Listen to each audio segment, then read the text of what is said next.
Okay, so our recording is now in progress. Yes. So what I'm going to do is the website here, it's kind of the tool that I'm going to be using to talk about insects, because I have some of the thoughts, organized on the screen. And so this is I'll put it in the chat. And you can follow along if you can. If not, it's okay too. You don't need to go to the website, but I do have some images there that you can reference later.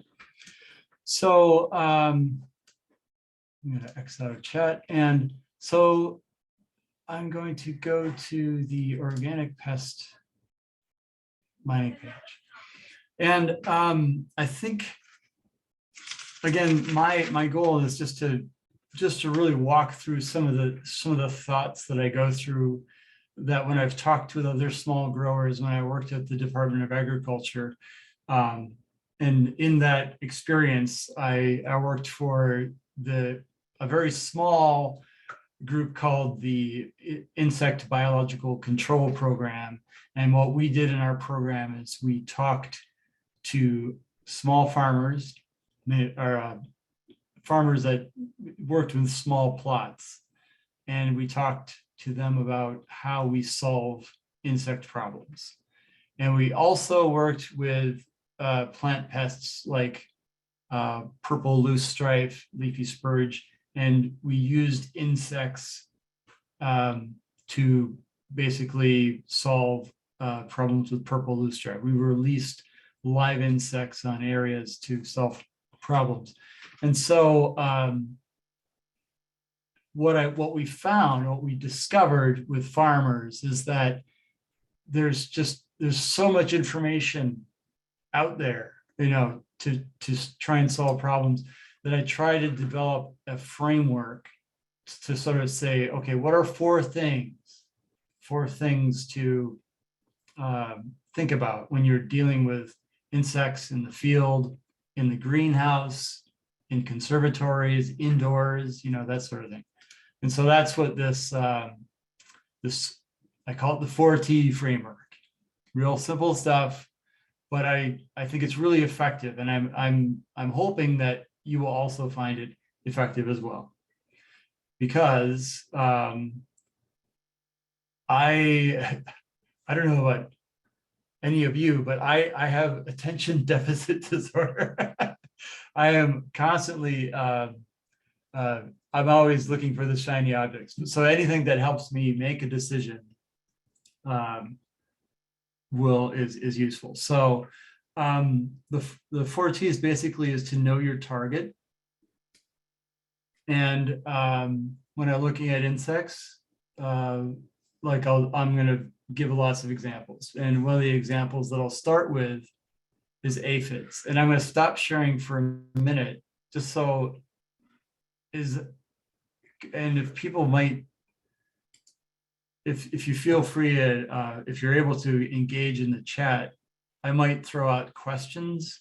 And if it's easy for people to chat and respond to a question like, has anybody experienced aphids before? Feel free to give a thumbs up or a yes in the chat. And that way I know that I'm engaging and people are able to, are hearing me okay too. So I'm going to go back to sharing my screen. But for aphids, are kind of easy in terms of insects, because they are, whoops, where did my screen go here? They're pretty much the same. They're the same stage throughout the entire growing season. When you see an aphid on a plant, they're usually either a large aphid or a small aphid. They don't have very many stages because they're one of these insects that give live birth. We'll talk about that more in just a few moments. But timing, then, when we're talking about aphids, and I am going to just go back to aphids here just so you can get a visual. Whoops, those are not. Oh, I think I'm missed the link here.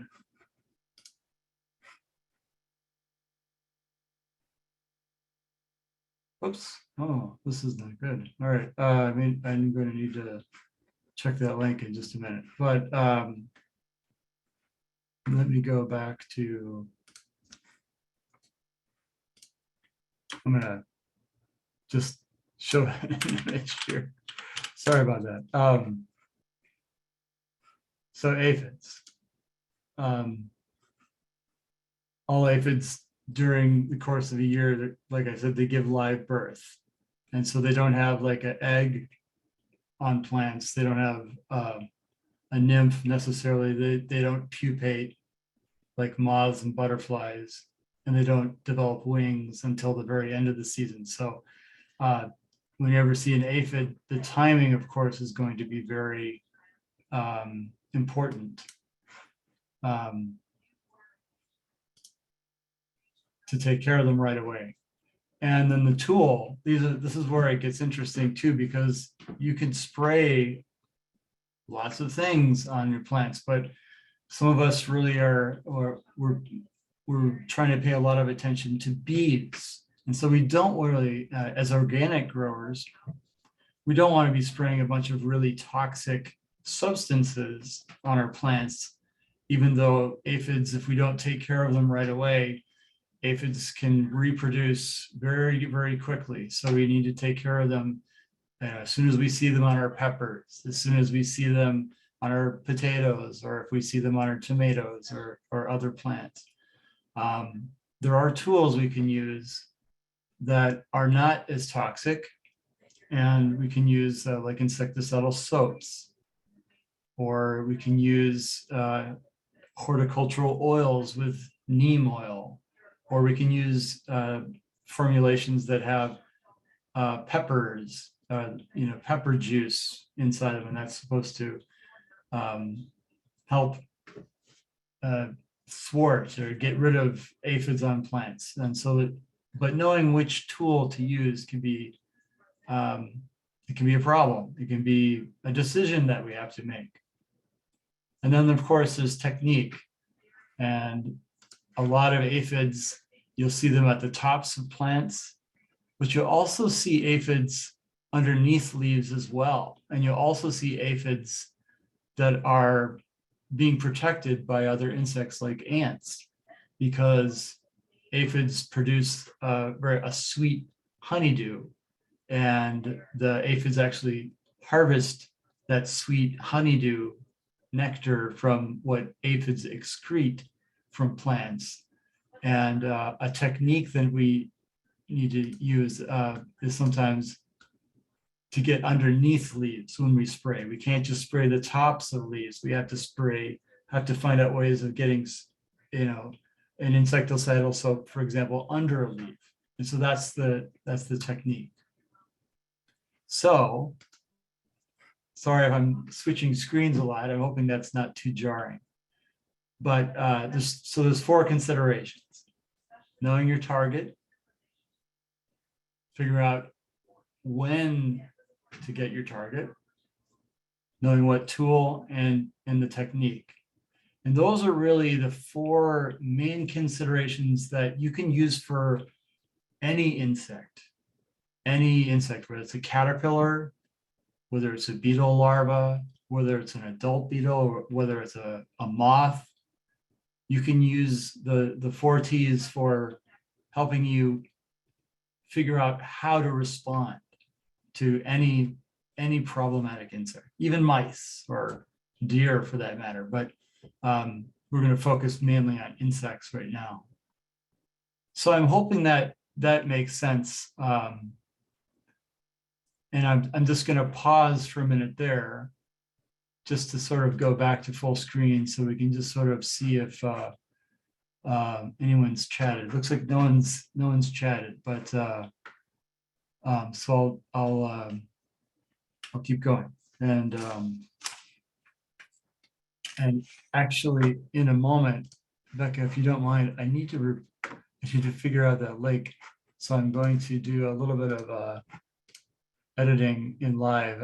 I apologize for doing that, but I need to fix that aphid link because I wanted to start with aphids because they are the I think they're the easiest insect to kind of figure out, but they can also be pretty problematic. So I'm going to go in here and I'm going to just go directly to the page here. Sorry about that.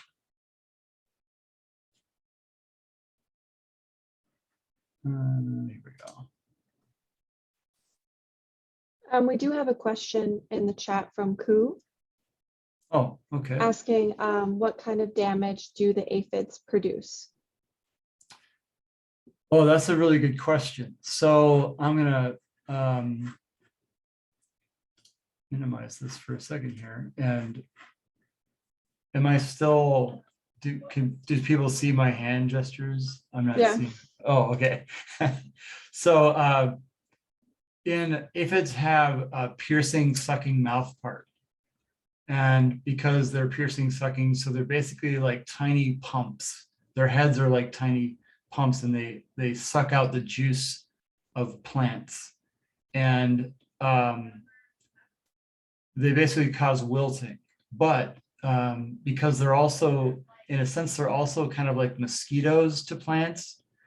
And so they can transmit viruses as well. And so like tobacco mosaic virus is a virus that aphids can transmit to tobacco plants.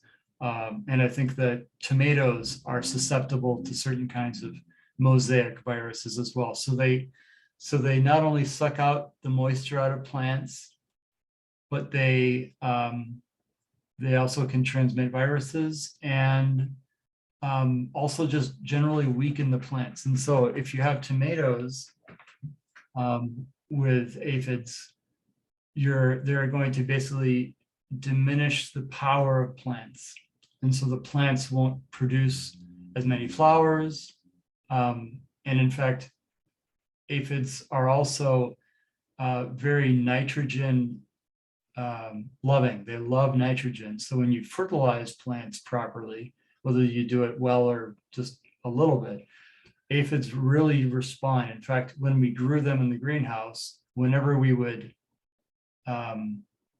fertilize our plants, we would see an instant rise in the amount of aphids because they're really responsive to nitrogen in plants. And so you'll often see aphids at the very tops of plants, and that's where the concentrations of nitrogen is. So did that answer your question about what the damage that they do? Good. Yeah, and so peppers are particularly, you'll see problems with aphids on peppers a lot. And what I'd like to do is just kind of continue on this thought going through here. So this is a cabbage plant. So cabbages are also very susceptible to aphids. And so I want to just kind of walk through the 4 T's when I looked at aphids, because especially if you work in a greenhouse, aphids really, they're also very responsive to heat. And so when it gets very hot in a greenhouse, plants are already going to be, they can be stressed out with water. And when you get too many aphids in a greenhouse, they just add more stress to those plants. And then this sometimes if they get over dry, it takes a lot more water to rehydrate those pots if they're not in the soil. And it just causes a lot of problems.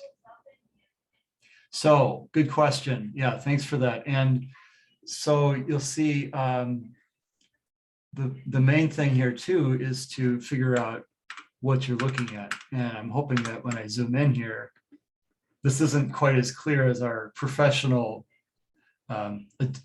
Adobe stock photo of aphids, but you get the idea that when you see tiny bumps on the bottom of your leaves, these don't fly. at least that in the early part of the season, they will fly to plants, but then they lose their wings. And they're wingless throughout the entire growing season. So these are aphids, and I think if I'm gonna switch over here really quickly because I want to see if I can get a close-up of aphids. Sorry, because there's a part of knowing your target is knowing to identify aphids, and aphids are very easy to identify because they have these two little kind of tailpipes extending on the back of their abdomen. They get longer as they get older, but these are a very characteristic of aphids. So if you don't know what you're dealing with, you now know how to identify aphids. And almost every aphid species you look at, if you have a magnifying glass, they'll have those little tiny tailpipes. And here's some that have a better contrast. You see those little tiny tailpipes at the end of their abdomen. So those are all different species of aphids. So going back to what to do about them. So now we know that these are aphids. That's our target. These aphids here, they have these scientific names of different species. They happen to be Mysis persicae. They're called green peach aphids. They're very common in Minnesota in greenhouses, especially, but they're also, you also find them on peppers. And one of the things that we're going to skip over some of the details here for the moment, because now we're figuring out like, okay, we see these aphids. We know that they're going to take off. What are we going to do to try and get rid of them? And it looks like there's someone in the chat. I want to make sure I'm paying attention. Chat, okay. I can monitor the chat as well. We do have 2 questions that maybe you see there. Would it be useful to know what was grown on your field the year before or over the last several years? Oh, If for so, sure. how many years back should we consider to support healthy soil and manage pests? Yeah, that is a great comment. And what I would say with aphids, they are so omnipresent. Like you're always going to have aphids in a field. You're always going to have them in a greenhouse. Yeah, that they're just one of the things that every farmer experiences, to some degree. In warmer summers, maybe a lot of aphids, many different species of aphids, and in cooler summer, maybe less.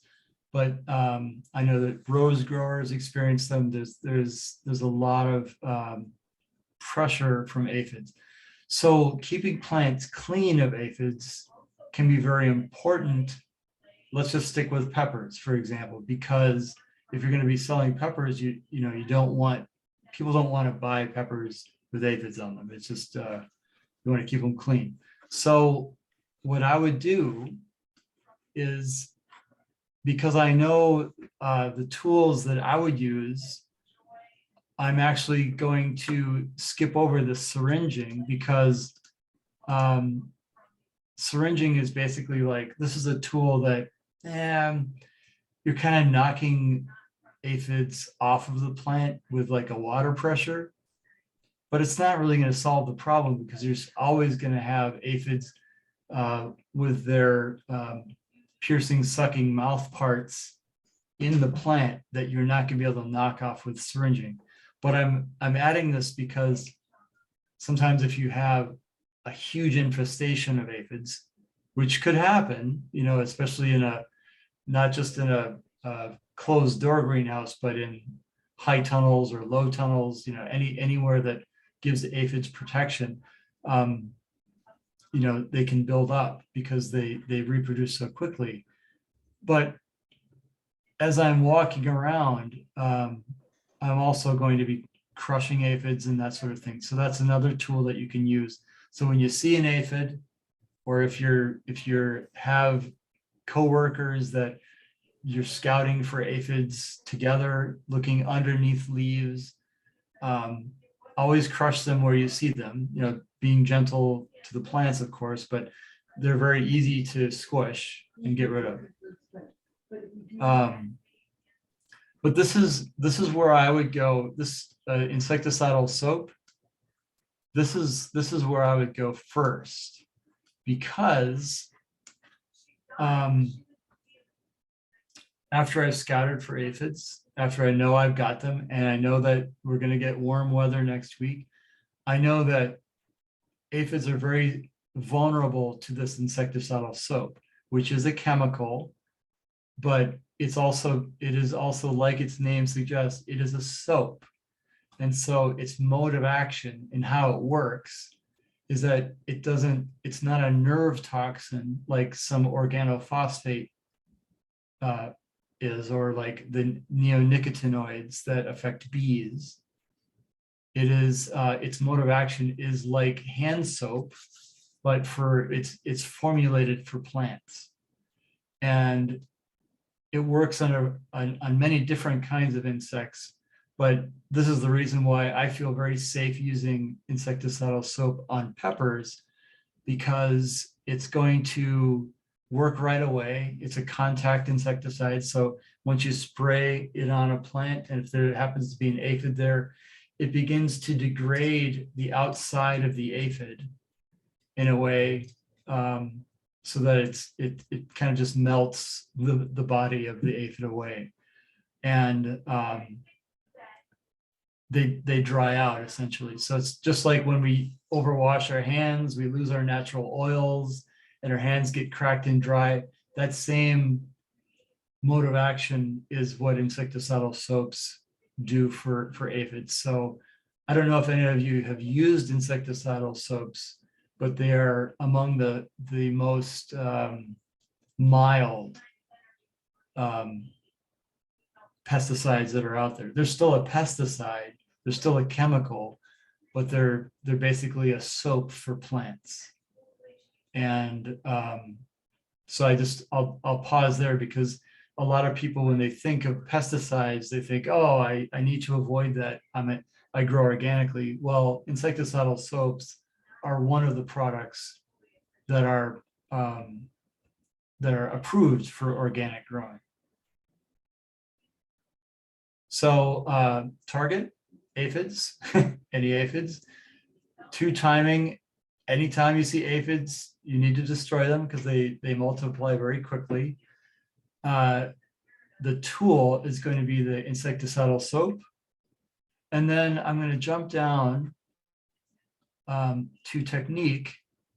Well, actually, I didn't include technique here because I think it's pretty obvious that you need to spray underneath the leaves, because when you see pictures of aphids online, you're going to see them gathering not only on the tops of leaves, but along stems,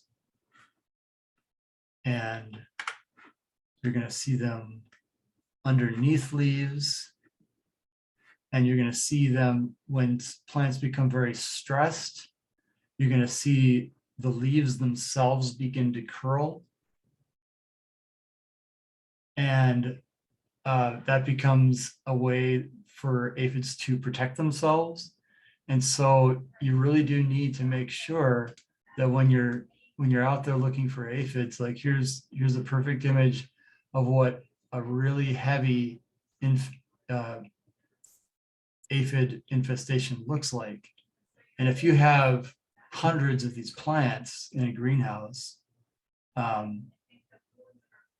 could be an issue that you really need to respond to right away.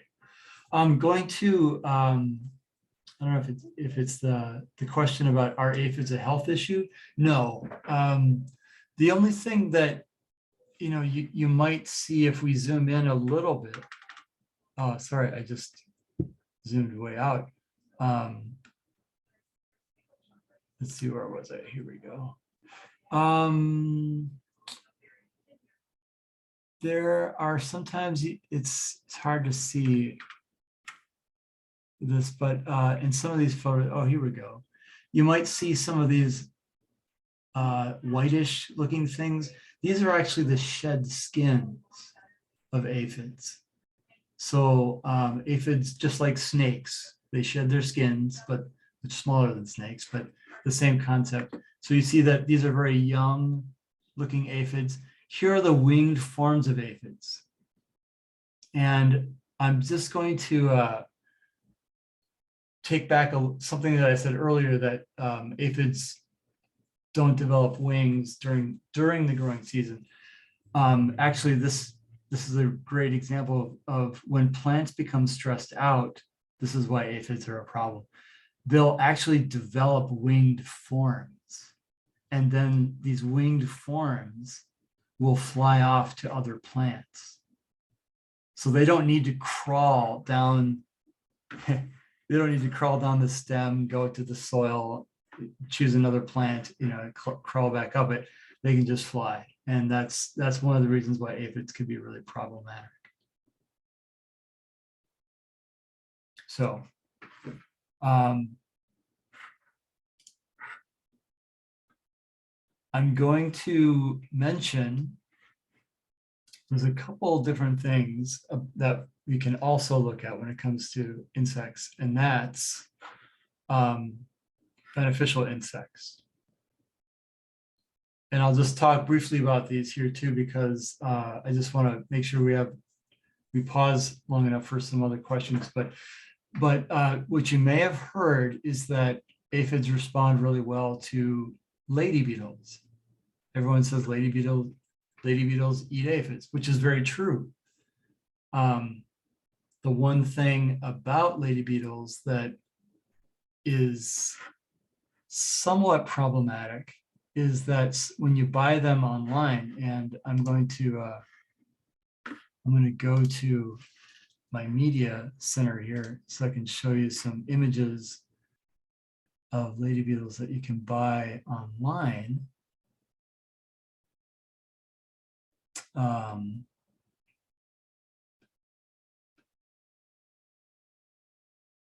Where did they go? Sorry about this. Oh, you know what? I thought they were going to be right there, but they're not.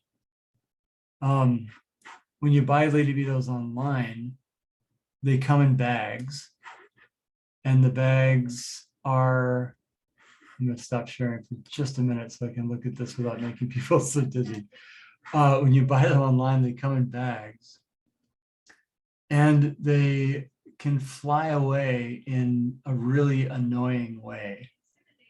And it's kind of unfortunate that they do that, but it happens. And I'm not seeing that bag. Sorry. But what I will show you then is going back to the aphids.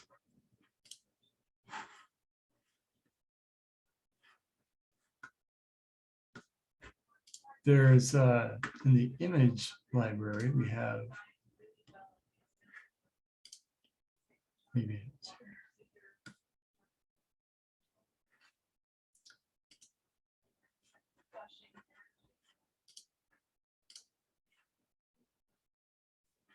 Oh.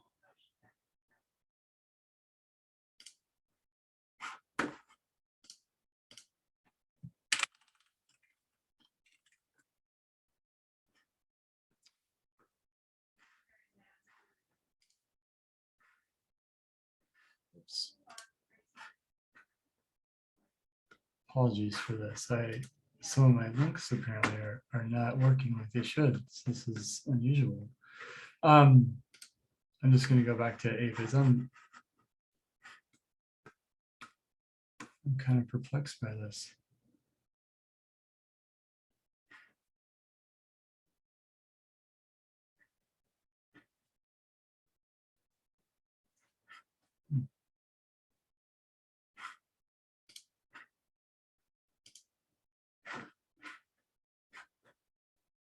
Okay.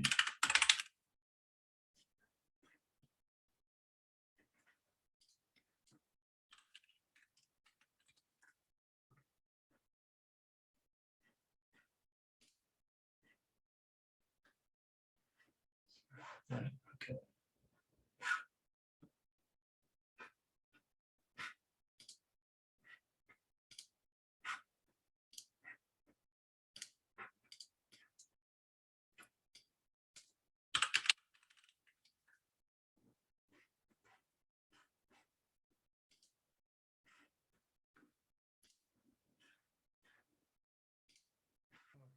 Apologies for that. I just I lost my space for there a minute. And here we go.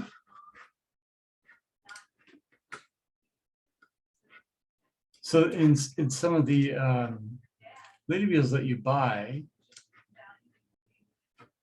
they come in bags, and what they do, a lot of people find when they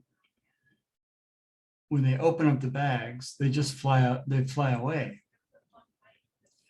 And one of the things that a lot of people don't know about is that when you purchase a different kind of organism, you can actually have these lady beetles, or you can actually have the organisms that lay eggs inside of aphids, and those are known as parasitic wasps. And once this page pulls up, these are actually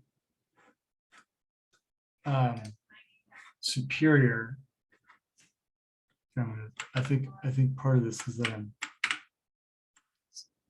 zoomed in here.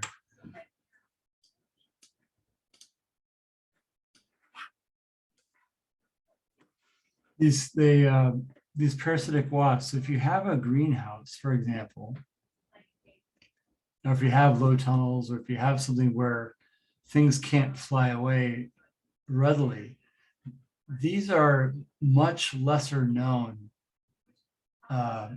with natural enemies of aphids. This is a parasitic wasp, very, very tiny. And when you buy them, they come in these little tiny bottles. And when you release them, what happens is that they go on plants, and the females, they'll lay their eggs. I don't know if you can see the ovipositor on these female wasps. They don't sting, but they don't have stingers. They have egg layers, and the egg layers will lay their eggs inside of these healthy aphids. And then over time, as the eggs develop into tiny wasp larvae, these green aphids turn brown. And these are parasitized aphids. And then what happens is that these parasitic wasps, when they are ready to hatch, they'll chew their way out of these aphids and go out and emerge, and then they'll go find other aphids to parasitize. And I think we can play a short video here just to see a really fuzzy video of a of a tiny bottle that I purchased from a supplier. But these are insects that, if you needed to, you could use them.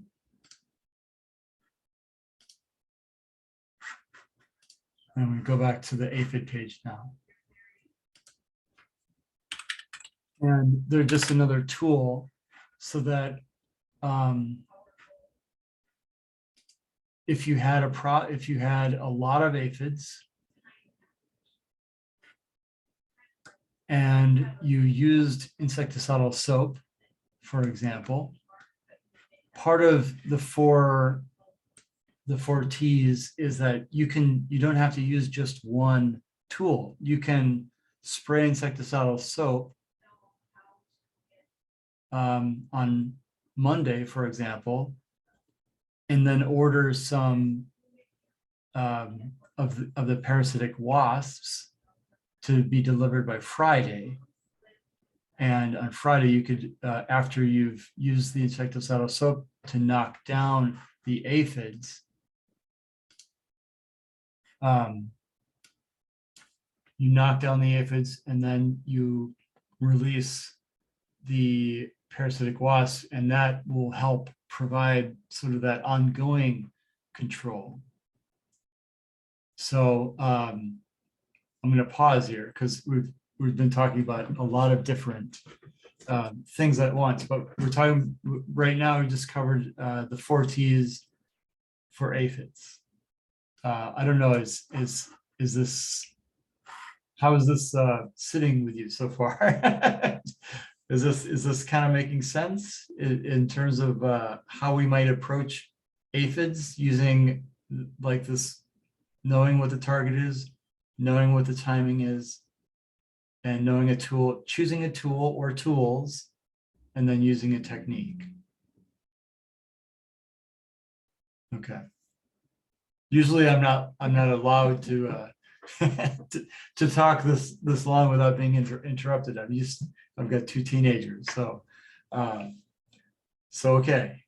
We can go on to a different insect now if there's no other questions, but I'm happy to take any questions at this point too.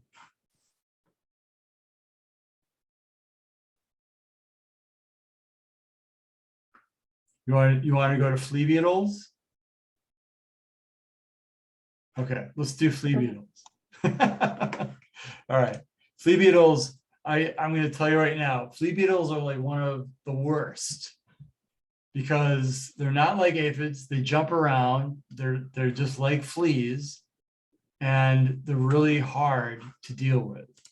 And if you're growing cabbages, if you're growing any kinds of broccoli, any kinds of your brassicas and stuff like that, they're a real problem because they put in a lot of bullet holes in your leaves, and they're kind of hard to deal with. But let's look at flea beetles and let's figure out what to do about them. So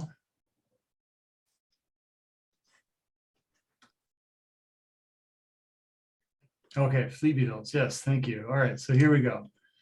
Flea beetles. Now, unlike aphids, they don't have piercing, sucking mouth parts. They have chewing mouth parts, and so they actually physically chew the leaves.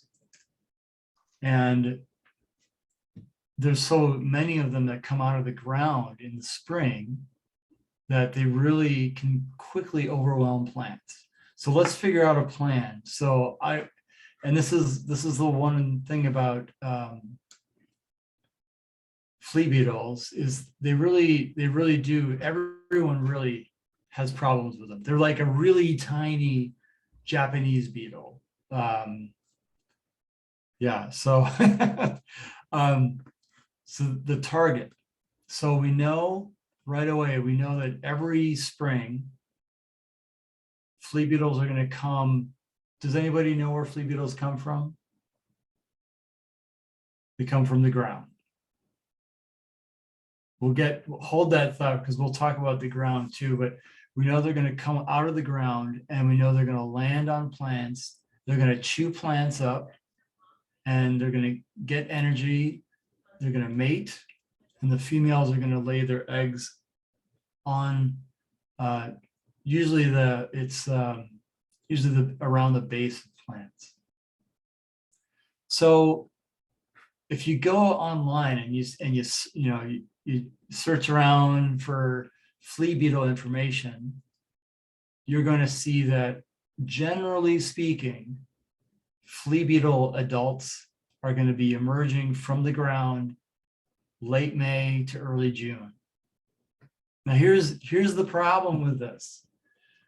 The problem with knowing this is that it gives you a nice big wide window of when to expect flea beetles, and that could be a problem if you're out of town, or if you're going to a concert out of town, or if you're not paying attention or something's, they can come out of the ground when we're least expecting it and very quickly overwhelm plants.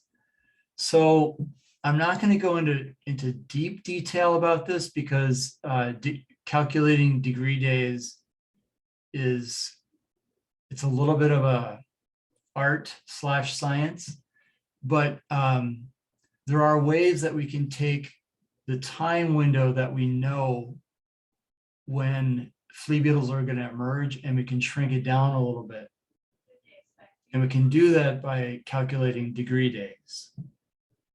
And there's a tool here that I put here. I'll click on it really quickly, but I don't want to go too deep into it now because it requires a little bit more explanation. But we'll look at it this way. If it's really warm, if we have a really warm spring, the flea beetles are going to emerge closer towards the last weeks of May, right, instead of early June. We're going to first start to see them in May.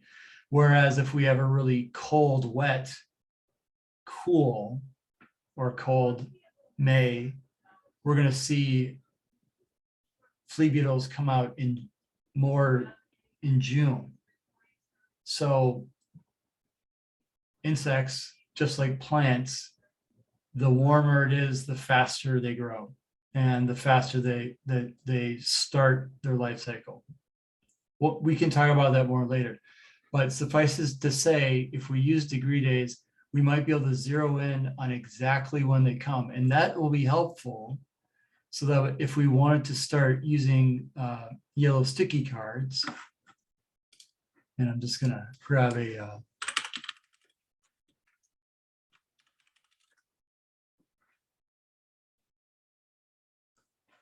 just some examples of yellow sticky cards, not Post-it notes. But our yellow sticky cards we can begin to place them, because even though flea beetles jump, they're not terribly smart. So they like to jump onto plants.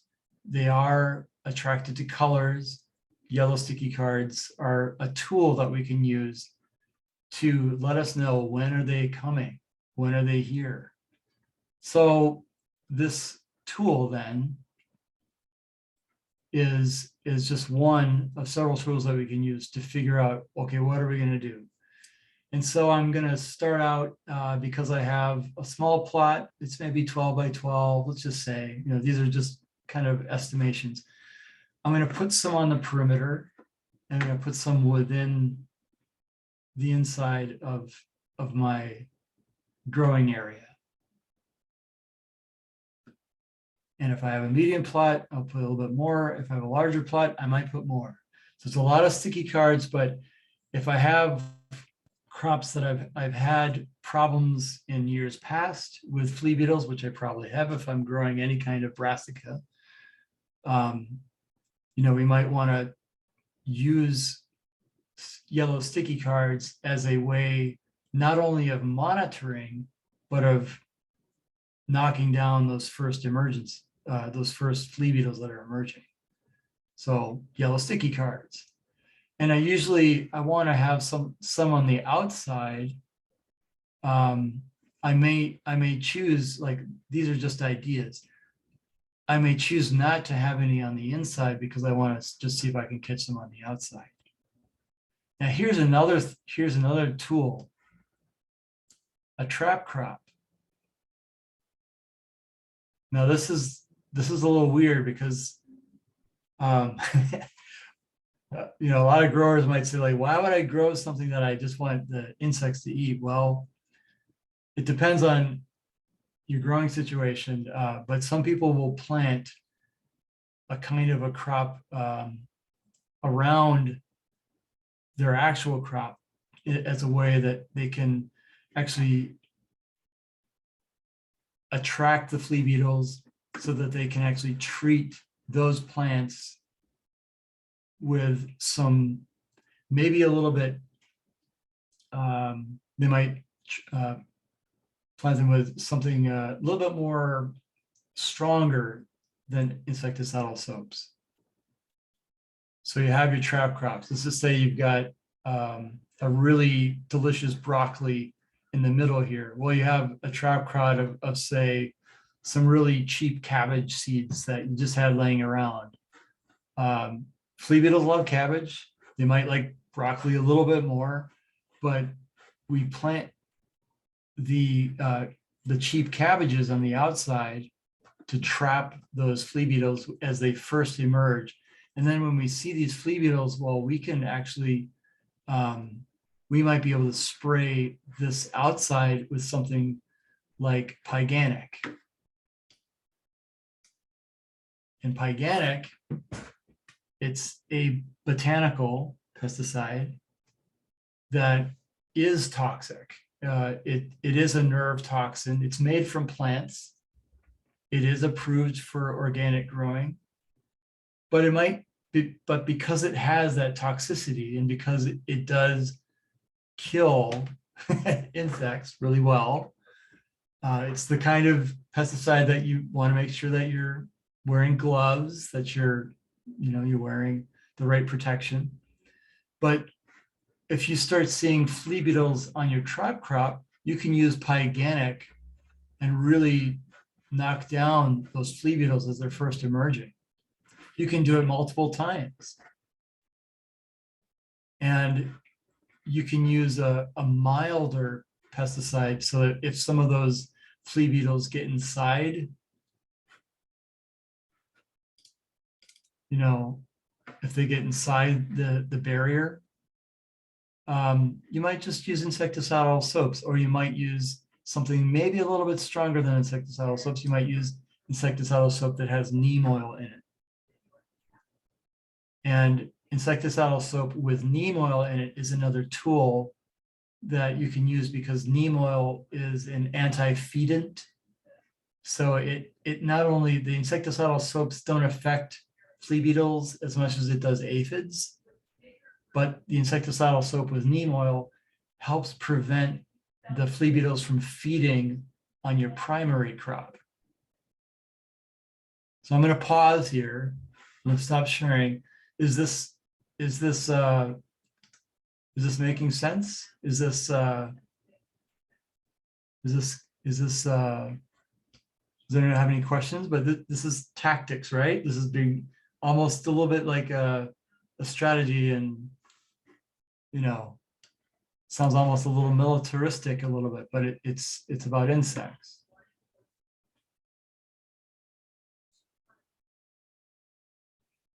Take a breath. All right. I'm going to go back to sharing. But hopefully that, this is all, again, just using the,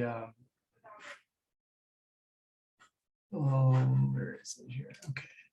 Using this framework. I know flea beetles are coming. I know I'm going to be aiming for the adults. And I know that they're going to be coming late May.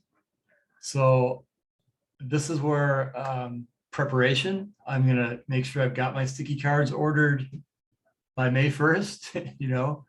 I'm going to make sure I've got insecticidal soap with neem oil by May 1st, so I'm not scrambling to go to the store while they're emerging. Another tool, this one, some people can find very effective, especially when they're dealing with small plots, is to use row covers. And we've got some really good images of row covers. I'm checking the chat really quick too. The beetles come and goes to crop health. Yes. The flea beetles are going to emerge from the ground. They just emerge everywhere. They're going to emerge in much fewer quantities in areas where there's not plants growing. So where there's no agricultural production, flea beetles are not attracted to parks with grass, for example. Like Japanese beetles feed on turf, flea beetles feed on brassicas.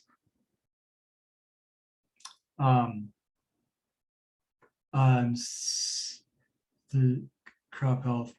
And also I should mention to Oradola's question about the crop health. In the beginning of the season, most of your brassicas are doing really well health-wise, and so they just they have no problem coming and feeding. And they, if a plant isn't doing well in general, they'll move on to healthier plants. But I think the general idea is to basically always, if you're growing any kinds of brassicas, always expect the flea beetles. They will find you. The flea beetles know where those brassicas live. I see Whitney's question, how does cover crop matter in all this? So are you talking about, and just to be clear, are we talking about the trap crop or cover crop, like the cover crop over the, like the overwintering for soil health for like green manure? Is I watched a video today that talked about it for soil health, but also for integrated pest management. So I'm not sure if that's something that's already being done by I'm assuming that's something we have to do as farmers, and just curious about how you would explain that to help manage pests. Oh yeah, great. And I should mention too, and I'm glad you asked that, because these tools and these techniques are not the only techniques out there. This is not comprehensive by any means. And what's really exciting too is for whether you're a first year farmer or farming for 30 years, farmers are really full of ingenuity. And so you can always find ways of improving a technique or ways of discovering a new tool. And so I'm just trying to think about like cover crops. Like, I don't know if this is what you're wondering about, like some people plant alfalfa or ryegrass to hold the soil down over the winter. But also or clover in between rows, if that's another example that you might be referring to. The flea beetles are usually the only thing that's really going to prevent them from emerging and finding brassicas is a row cover. But I guess the row covers that I'm referring to are specifically material, like either if it's a plastic sheet or some kind of cloth sheet or other synthetic material that's a mesh that you would put over plants to prevent them from prevent access, to nice, juicy, tender green leaf rows of healthy, wonderful, delicious brassicas. So I'd have to think, I might have to get back to Becca or about cover crops, because there might be some other techniques or other tools that I'm not thinking of off the top of my head. But yeah. Can you hear me? I can, yes. Oh, okay, perfect. Yeah, at Big River Farms, we do have cover crops that are planted within our farm plots. And there are specific cover crops that can be planted for pest management. And we also will be sharing a little later on, we at Big River Farms do have an additional kind of integrative pest management that Eleanor is working on. And so we'll be sharing that later on, and that will have kind of more like another approach that complements this approach. And yeah, so there's so many different ways, like Neil was saying, to manage pests. on your farm. There's not just one way. It's very complex, and so I hope that kind of answers the question that you had, Whitney.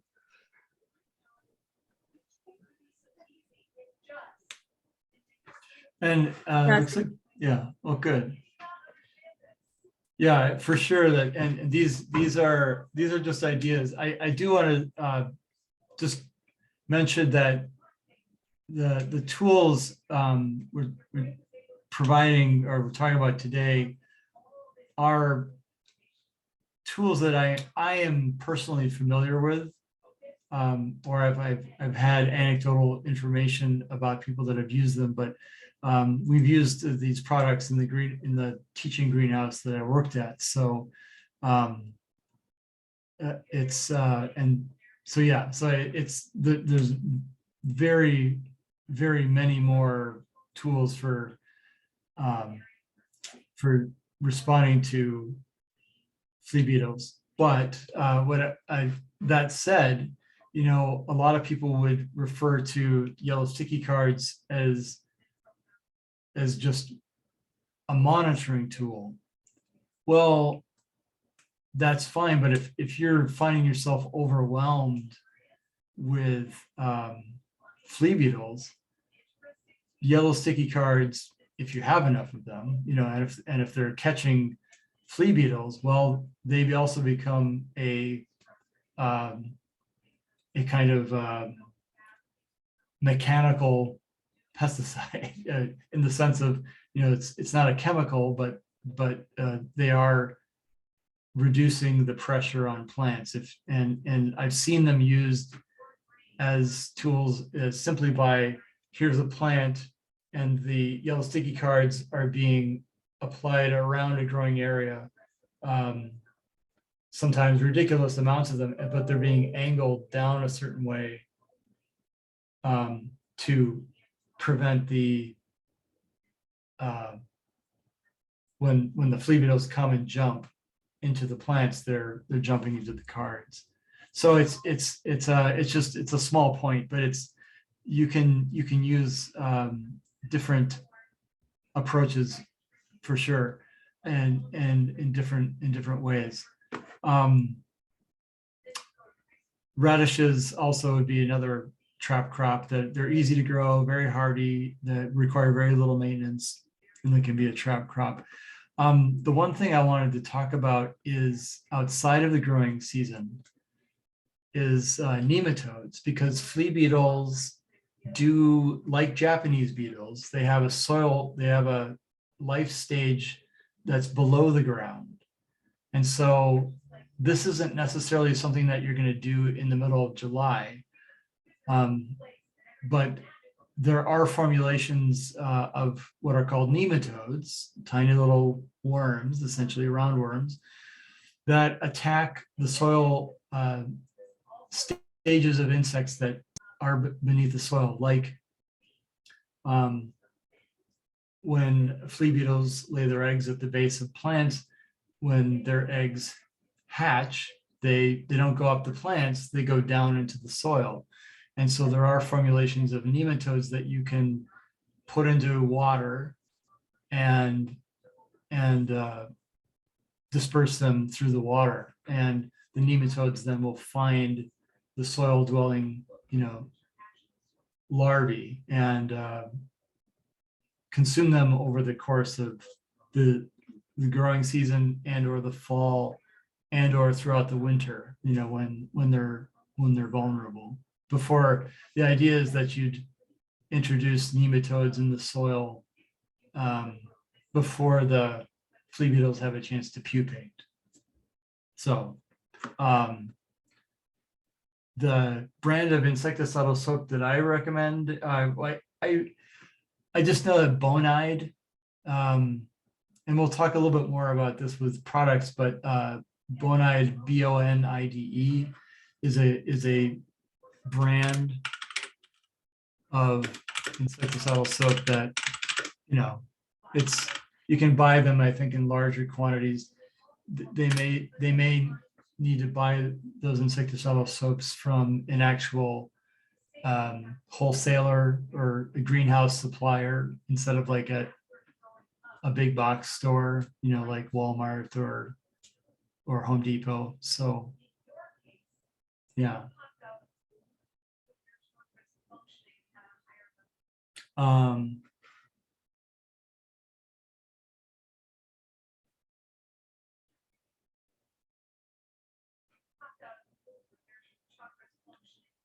yeah, I saw Whitney's comment about restoring ecosystems. And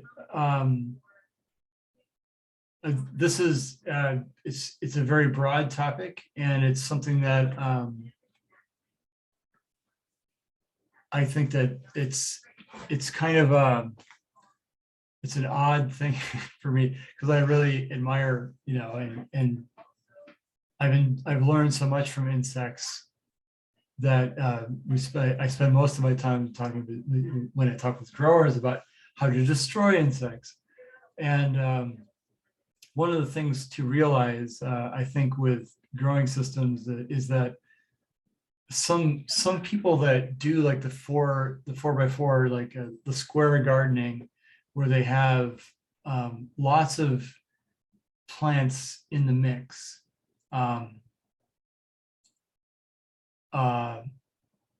They may find that they don't have as much flea beetle pressure as opposed to people that are growing nothing but you know, broccoli, you know, rows of broccoli, nothing but broccoli for you know, a quarter of an acre or something like that. You know, where you have lots of monocultures, you're going to have lots of problems.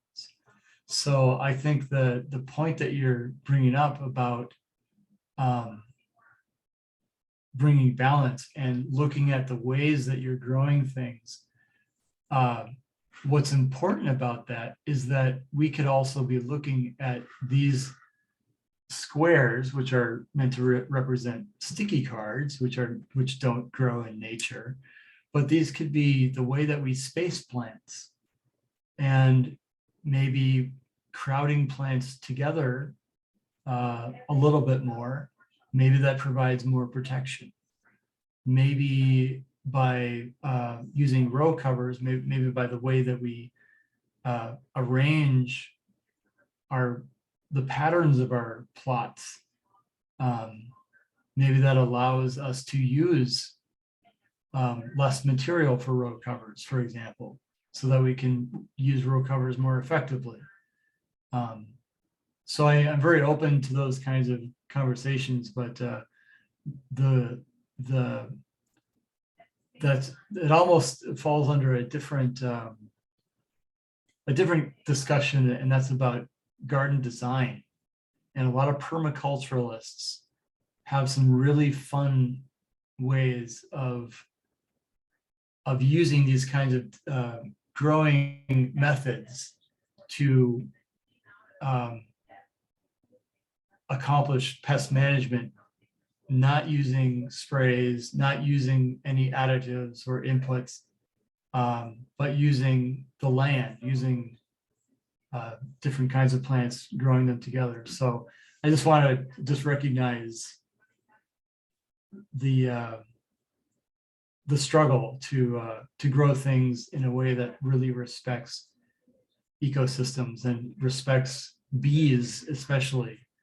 I think the larger plots that you grow, and the more that you grow with monocultures commercially, I think you're going to find, and you can ask any apple grower this, that they have so many pests for apples that it's really hard to not use inputs. And so apple growers are a really good example of growers that have to use some kind of input, and they've gotten a lot better at spraying less over the years because there's been so many advances and so many products like kale and clay, for example.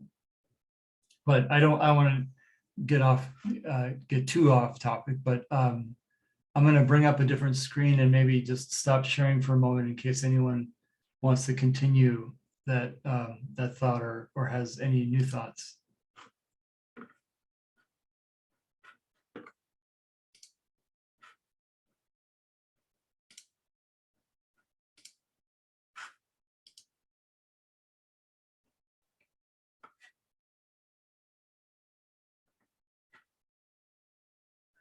I'll just say thank you for the response. I really appreciate it. Oh, you're welcome. Thank you.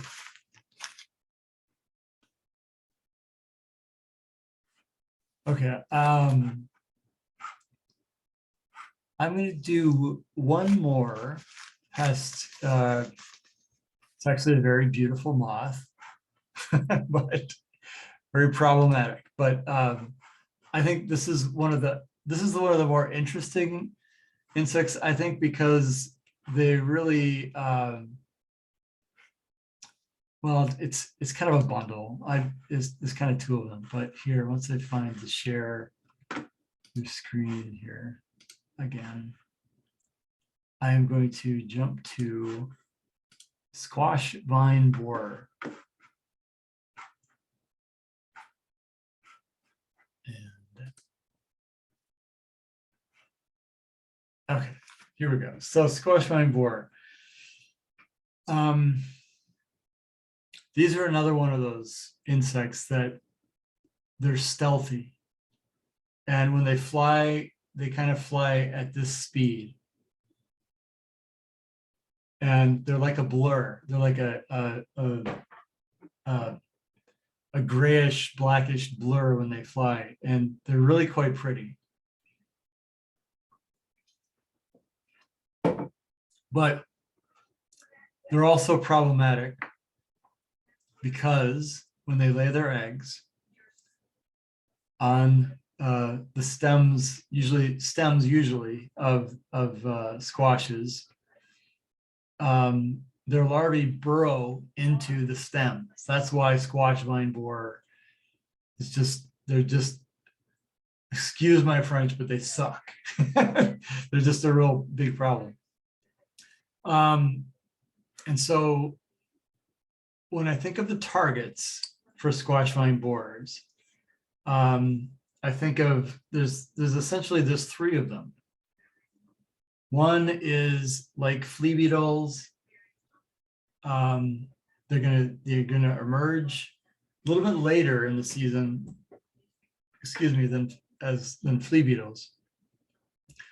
But they come in, they look like this, they mate, and then they're going to start laying eggs. And so that's the second target, is the eggs. And then the third target, which is probably the most important, is the young caterpillars, the young larvae. Larvae, caterpillars, kind of same, unless you're talking about beetles. But when you talk about moths and butterflies, larvae are caterpillars. So, and if you grow any kind of squash, any kind of pumpkins, you'll know that these can be a problem because when you start seeing your plants wilt, I'm going to zoom down here a little bit because I thought I had some plants wilting here. No, I guess not. It was like,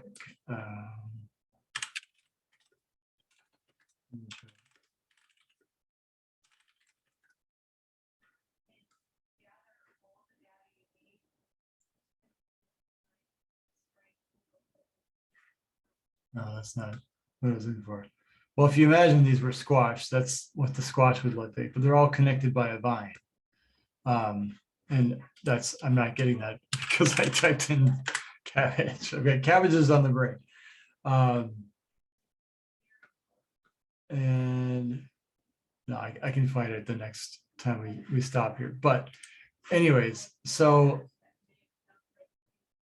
a little message about timing. So these degree days, whereas flea beetles are like 150 to 200 degree days for their emergence, early spring. Squash vine borers have degree days of 900 to 1200 in Minnesota. And again, what that means is that these are basically heat units plus time is like a degree day. And if you accumulate enough heat units over time, if it's a warm spring, you're going to see squash vine borer maybe even at the end of May, which would be not unusual, not rare, but they tend to be more of a early June kind of insect. But if you know the degree days, you can calculate to a little bit more specificity when they're specifically going to come into your growing area. Because remember, like if you're growing plants up in St. Cloud, it's going to be slightly cooler than in Rochester. So you're going to see squash vine borers, generally speaking, coming earlier in Rochester than in St. Cloud. And that's the phenology of those plants. So yeah, these are when it comes to our tool, how do we deal with squash vine borers? They come in, they fly in your plants, you're probably not going to see them. You can maybe set out some yellow sticky cards. I've seen people do that. You can certainly do that. But the problem is that even if you get some egg, it's good to know when they're there, but these are the things we want to really look out for. These eggs, little tiny brown eggs. The good news is that they're not laid in clusters, they're laid more in singly.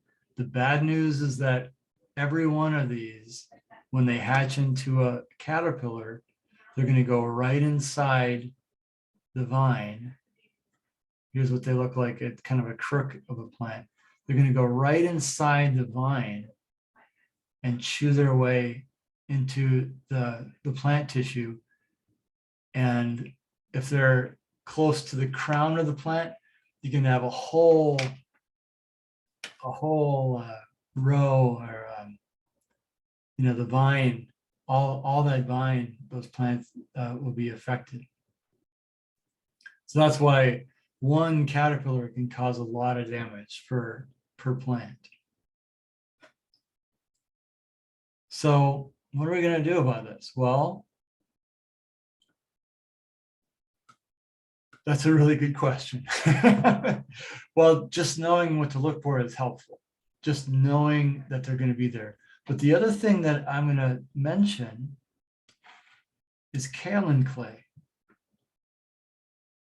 Now, this is kind of going back to the ecological question. Like if we don't really want to spray our plants with anything toxic. We're farmers. We want people to eat healthy food. We don't want to spend the money to buy a bunch of products. Okay, that's good. Well, squash vine borers aren't going to go away. So we still need to figure out how do we prevent them from laying eggs on our plants. Well, the good news about this is that kaolin clay is basically, it's a mineral barrier. And you might hear, I'm going to go back to chat here. Oh, and I hope that my description of degree days makes sense. I'm going to come back to degree days a little bit at the end, and we're going to use the tool to calculate degree days. So thank you for reminding me about that. But degree days is essentially over time, heat units developing over time. And the warmer it gets over time, the more degree day units in insect develops. And I will return to that. I just don't want to lose the thread of my thought about the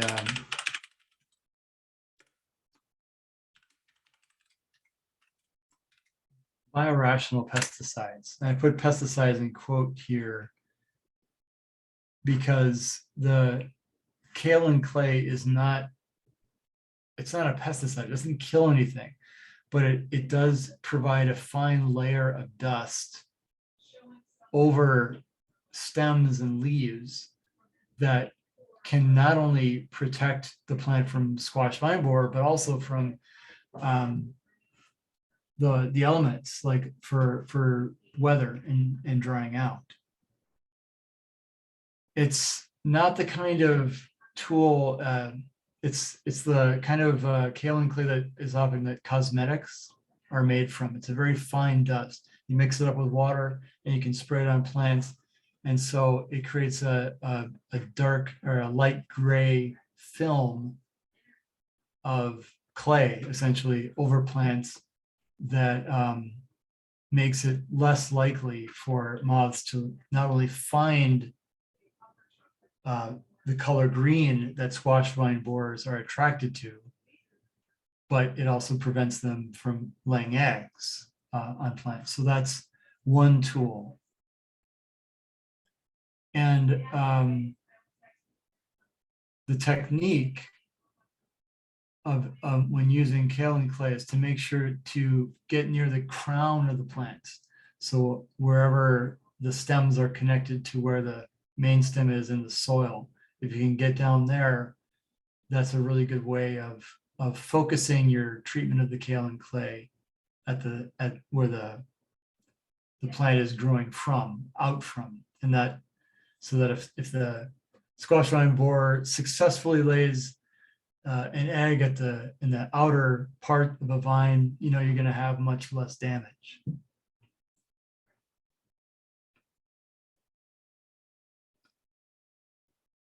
The other thing, let's just say, oh, you can't find kaolin clay. Well, oops, I'm trying to highlight this here.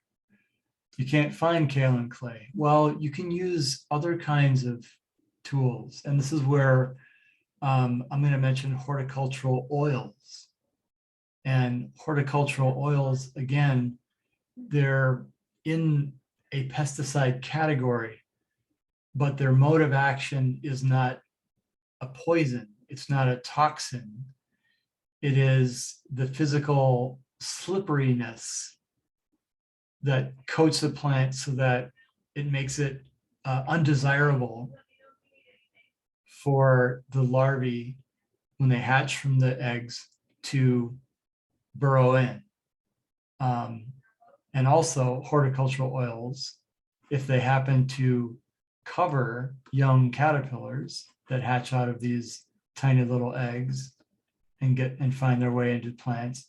But if they can get in there before if you can spray the caterpillar while in that sweet spot of time where they might be feeding on the outside of a stem, it can actually cover their breathing holes and cause them to sort of suffocate. So they're not being poisoned, they're being suffocated. So that's the difference. That's the mode of action of horticultural oils. And the last thing I'm going to mention here, because we've already talked about row crops, which are also effective, but there are some people that they've grown used to looking for the brown frass, and then they'll take a razor blade and they'll go wherever they see the frass, and they'll take a line and open up the vine, remove the caterpillar, and then, tape or string up or sometimes bury the vine so that they can regenerate. So those are a few different tools for dealing with squash vine borer.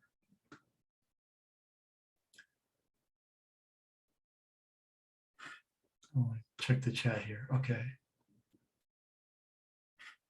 All right. And so now, because I realize we're just about a half an hour left, I want to stop for a minute just to give people a chance to say anything while I look for a page that's on the website here.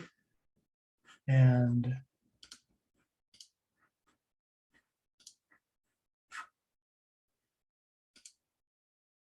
it's here. Any questions so far about anything that we've talked about so far?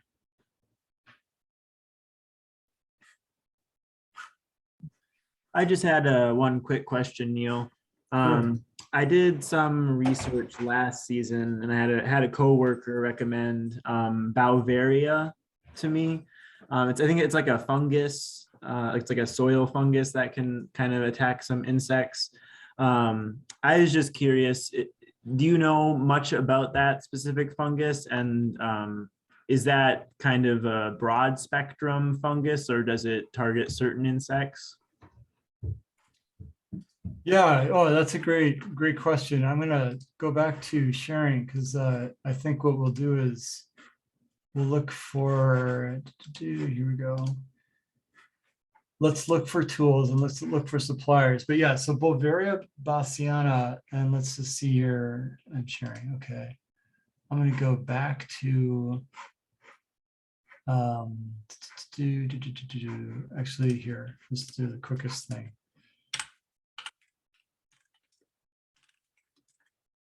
So Bovaria bassiana is one of those tools. It's also considered a biorationale, where this is a fungus. It's naturally occurring in soil. And what some of these producers have done is they've taken this, it's an entomopathogenic fungi. And so it basically, it's when formulated as a pesticide, you put it in liquid formulations, you can spray it on plants. There are also soil formulations of it that you can use a soil drench for like Japanese beetles, but it's a fungus. And you can see these are insects that are being attacked by, if not Bovaria, it's a fungus that looks very similar to it. And when they come in contact with it or ingest it, the spores of Bovaria, it affects caterpillars, it affects lady beetles, it affects ants. You know, it's a pretty broad spectrum biorational. I guess you consider it's a sort of a biopesticide. So it's an organic pesticide that is used when agriculturally, you know, it has a way of killing your pests, whether they're soil dwelling or if they're above ground, depending on where it is that you're applying it. But its mode of action is basically, as the spores are ingested, they form like tiny spears and they attack the cells of the insect and multiply and grow, like molds do on their hosts. And then they continue to create new spores as the cycle continues. But it's a way of augmenting the amount of Bovaria that's naturally in a system, basically. So you're not introducing something new. You're basically upping the amount that's already in the system, or bringing it out of the ground onto plants that are close to the ground.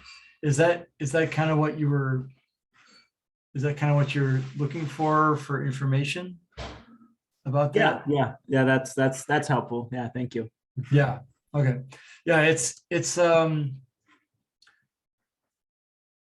clever. I would probably put it in a way it's a little bit less controversial than BT is. You know, there's a lot of controversy with Bacillus thuringiensis, which was genetically modified into corn, is the most common way that it was sort of introduced into mainstream farming. But there are formulations of BT that are sold in tiny discs that you throw into a pond that mosquito larvae will eat and and die because there's an enzyme in that particular bacteria that when ingested by mosquito larvae, it basically degrades their stomach linings, small stomachs as they have them. But so there are non-genetic applications of BT that are not genetically modified into plants, but that are just the bacteria that augments the or introduces in terms of a water system a bacteria that already exists in nature, but just adding lots more of it in a concentrated way. So where do we find this stuff? So I'm just going to go to a very well-known, established supplier of products that can be used for organic growing if you choose to use them. Again, it's people have been growing plants many years and decades, centuries, millennia, who knows, for without using Pyganic.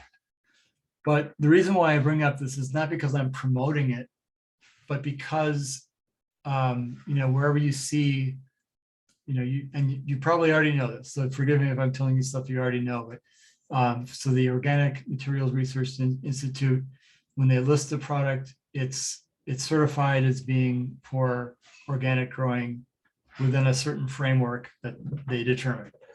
And so certain botanical pesticides, such as pyrethrins, are still very toxic. It's not the kind of thing that you can pour down the drain, not that you would. But one way I sort of talk to people about this is like, this is stuff you don't put on your cornflakes, right? It's very, even though it's a derived from chrysanthemums, it is still it's considered toxic, and it's also toxic to bees. So you don't want to spray some of these formulations on flowers ever, because we're not rose growers, and we're not growing in a greenhouse in a way that is away from bees. This is open air, I'm assuming. But Arbico is a great place, and so let's just see if they have Bovaria. I'm going to assume that they do. Oops, I should be using BAU, Bovaria bassiana. And it looks like they also have Mycotrol. And that's what I was going to use. So Mycotrol, I'm actually going to use this here. Mycotrol is a formulation where it has, this is Bovaria bassiana in a liquid form. So you would spray it like you would a normal pesticide. But again, this is also something that you might not want to use against your aphids, because there's a time delay, so this needs to come in contact with the caterpillar, needs to come in contact with a beetle in order for it to work. And if it takes a week to work, the damage is going to be done. So this is one of those tools that you might want to factor in to see, like, okay, well, last year we had a lot of Colorado potato beetle, and we know that we feel like the temperature is going to be enough where they're going to come again. So I might use Mycotrol as a preventative rather than as a response. You know what I mean? That's part of deciding the tool that you're using and the timing. Whereas let's just say you're at the end of a season and you just got clobbered by Japanese beetles, those large scarab beetles. All your plants, just a lot of trees, a lot of plants. I might do two things. One, towards the end of the season, I might use a soil drench with Mycotrol, because Japanese beetles, they have a certain amount of their life cycles in the ground. And if you get Bovaria in the ground, at the time where their larvae are developing, their larvae are very susceptible to Bavaria. The other thing that I would do, and this kind of goes back to what Whitney was saying, is that there are plants that you can plant around your growing area that Japanese beetles really, really love. And wild grape is one of the plants that if you have an ugly chain link fence or even a pretty one, but if you have any kind of fencing or something that you can get wild grape to grow, which it's not that hard, it is a preferred plant host for Japanese beetle. And so instead of spending $100, $117 a quart on Mycotrol, you might be able to decrease the pressure of Japanese beetle simply by planting wild grape in an area where you just want to sort of move them away from the crops and keep them on your wild grape. So that you're not getting rid of Japanese beetles, but you're kind of developing a coexistence because you're cultivating a preferred host of Japanese beetle that they can go to, they can eat up all that wild grape that they want. The wild grape will still produce, they're really sour grapes, whatever, but you can coexist. So there you go. I'm going to look up horticultural oil. And bonide is a very, if I just had house plants, I could use the horticultural spray oil. And again, this is not a pesticide that, has any nerve toxins. It's just something that can coat insects with an oil that would cover their breathing holes or prevent insects from feeding if they have chewing mouth parts. You can also buy much, larger jugs of this stuff too. I want to go where I think I lost my link here. I want to go back to suppliers because I want to talk a little bit about ordering beneficial organisms. Because even though this is kind of my background, we didn't talk about this much because I found that over time, most people actually don't use living organisms.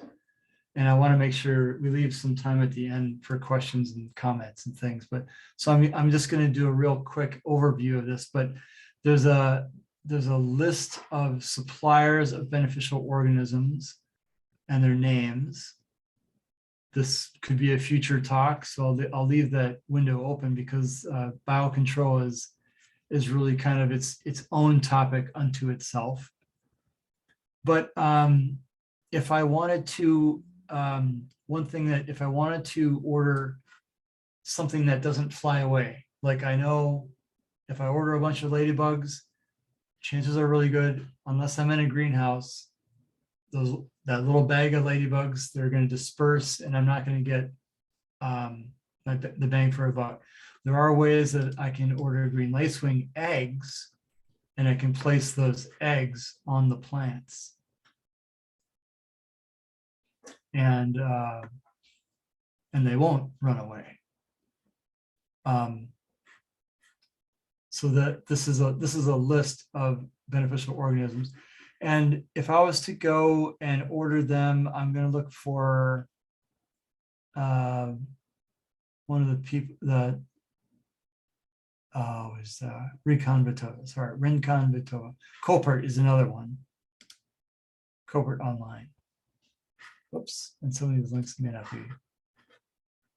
I'm going to go to Rincon Vitova. I wonder if these links are all. Here we go. So, and again, this is, I don't want to go too deep into this, but if I knew I wanted to get green lacewing eggs on cards, these are really cool because green lacewings, if I have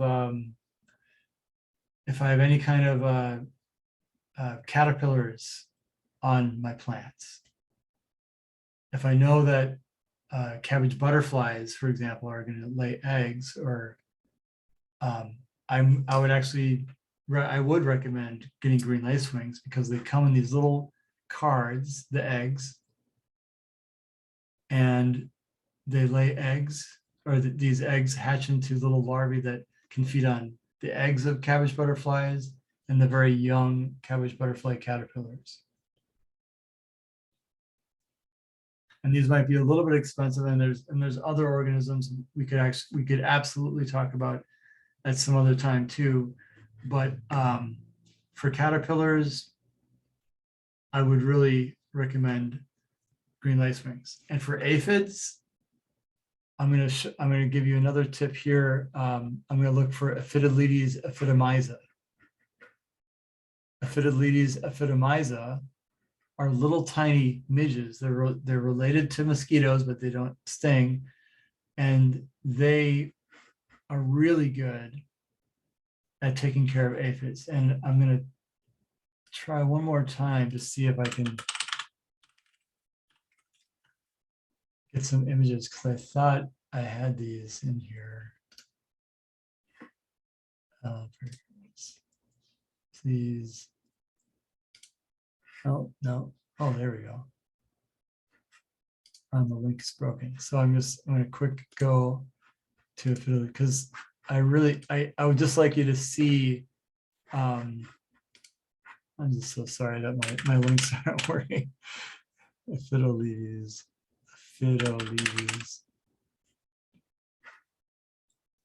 Oh, you know what? I bet you the page is okay. I know. I understand what happened. It's nothing I can fix right now. So I'm going to see if I can see them really quickly here. Oh, here's what the cards for whitefly look like. And trying to move out of the way here so I can.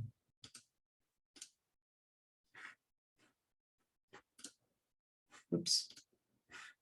Oh, it's just a thumbnail. But inside of here are little tiny parasitic wasps that attack whiteflies, and they come in these little cards. Believe it or not, you can hang these on your plants and they will decimate whiteflies. And I'm sorry if this is making you dizzy, but I was hoping that my Aphidoletes. Oh, Whitney will appreciate this. I am going to stop here for a minute because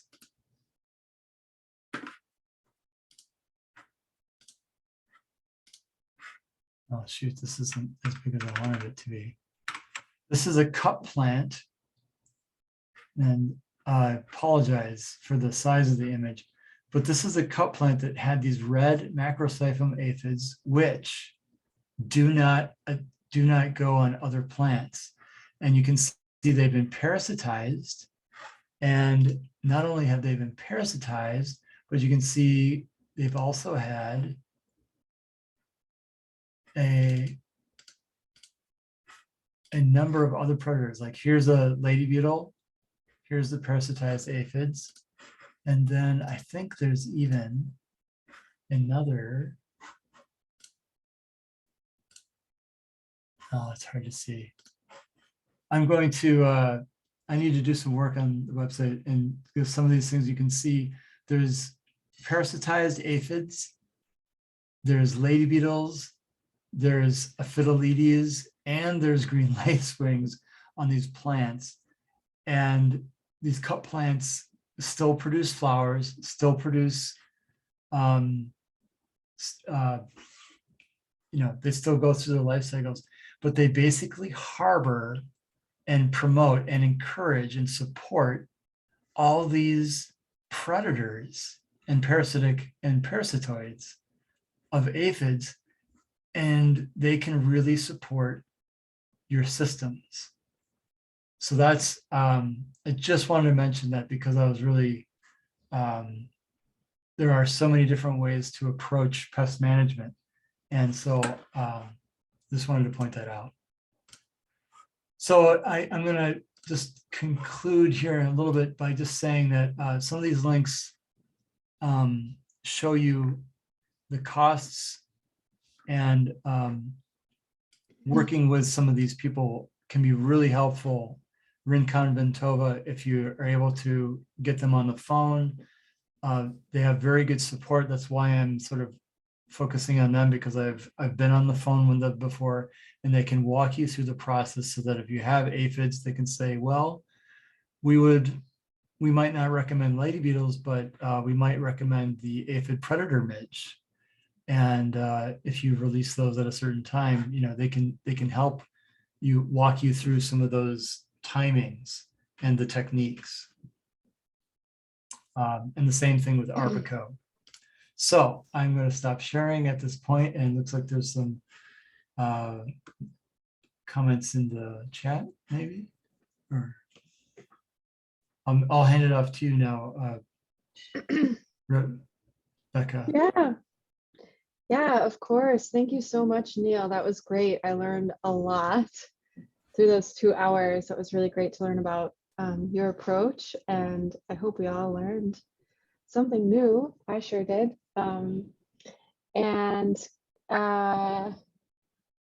Yeah, and then I'll also email everyone the Neil's website, and also the 2 other websites that he showed us too, about where to buy certain things for pest control, pest management. Yeah, and then I'll also, as always, I share the recording and other resources along with that kind of follow-up email. Are there any comments, questions before we kind of let you all go into your evenings? Just a reminder about the poll, Becca. Oh, yes. Was it? It's looking like I can launch it. Yeah, I'm not able to. So if you could launch it, yeah, if you guys could just complete the poll, it should only take like a minute to complete it. Right, here we go. Thank you. And Becca, I was just going to mention too that there's an outstanding question about degree days that Oh yeah. I don't. It's too late in the game to go into it, but I will let you know. It might take me a few days to get a page up that responds to that specific question, because I think there's a tool that's on the website too. I've got some links that I need to sort of take care of, but once those are all figured out, I will have a better explanation for what degree days are, as well as the tool that's online that people can use. So I didn't forget about that. Yeah, that sounds great. Thank you so much. Yeah.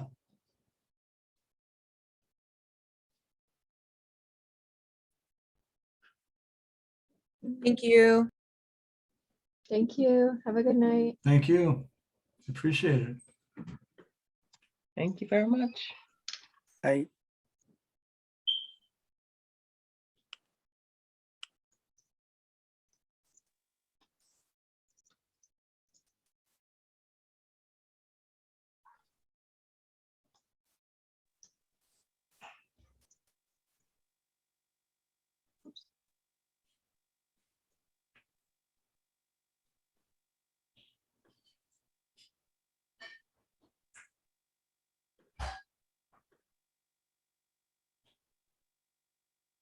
Sorry, everyone, I couldn't participate. I had some questions, but I can't really talk right now, but I just wanted to let you know. Oh, hey, Nathaniel. Yeah, that's great. You can send me your questions in an email, and then I could send them over to Neil if that's okay. También pueden mandar sus preguntas por correo electrónico. Well, thanks for inviting me. See you sometime. Thanks, Andre. Cheers. Hasta luego, Mario. Que le vaya bien. Hasta luego.